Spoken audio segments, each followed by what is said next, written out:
Hello বন্ধুরা, আপনি কি জানেন হিমালয়ের পাহাড়ের কোলে একটা ঘরের মধ্যে রয়েছে 500 বছরের পুরনো একটা মমি। আর এই মমিটি তৈরি হয়েছে প্রাকৃতিকভাবে। হিমালয়ের কোলে অবস্থিত স্পিটি ভ্যালিতে ছোট্ট পাহাড়ি গ্রাম হলো ঘিউয়েন। এখানকার একটি ঘরের কাঁচের মধ্যে রাখা আছে একটি মমি। সোনালি পাড় দেওয়া সাদা কাপড়ে জড়িয়ে রাখা হয়েছে সেটা। এটা বৌদ্ধ ভিক্ষু তেনজিংয়ের মমি। কিন্তু বন্ধুরা, এই মানুষটার মমি হওয়ার পেছনে রয়েছে একটা সত্যিকারের ঘটনা। ষোড়শ শতকে হিমালয়ের ওই এলাকায় বসবাস ছিল সঙ্ঘ তেনজিংয়ের। একটা সময় ওই এলাকায় খুব কাঁকড়া বিছের উপদ্রব শুরু হয়, সঙ্গে ছিল অন্যান্য আরও রোগও।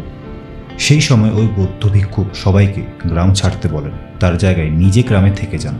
বাকিদের বলেন এই গোটা গ্রামের রক্ষার জন্য তিনি নিজেকে বলি দিতে চান। তারপর তিনি নিজেকে মমি বানাতে শুরু করেন। প্রথমে সবার আগে তিনি খাওয়া ছেড়ে দিয়েছিলেন। উপবাস থেকে মৃত্যু এই রাস্তায় বেছে নিয়েছিলেন তিনি। এর ফলে আস্তে আস্তে দেহের সব অঙ্গ ছোট হতে শুরু করে। শেষে সমস্ত ফ্যাট ভেঙে যায়, ফলে ধীরে ধীরে তার শরীর মমিতে পরিণত হয়ে যায়। এরপর গ্রামবাসীরা ফিরে এসে দেখে কাঁকড়া বিছার রোগ সমস্ত কিছুই শেষ হয়ে গেছে, কিন্তু শুধু পড়ে রয়েছে সঙ্ঘ তেনজিংয়ের মৃতদেহ। এর অনেক বছর পর 1975 সালে স্পিটি ভ্যালিতে একটা ভূমিকম্প হয়। তখন এই মমি মাটির নিচে চাপা পড়ে যায়। পরে 1995 সালে ভারত তিব্বত রাস্তা তৈরি হওয়ার সময় এই মমিটি আবার পাওয়া যায়।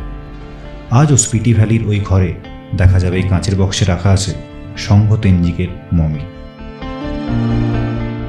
ভিডিওটি ভালো লাগলে লাইক, শেয়ার এবং কমেন্ট করবেন এবং চ্যানেলটি সাবস্ক্রাইব করে বেল আইকনে প্রেস করে দেবেন।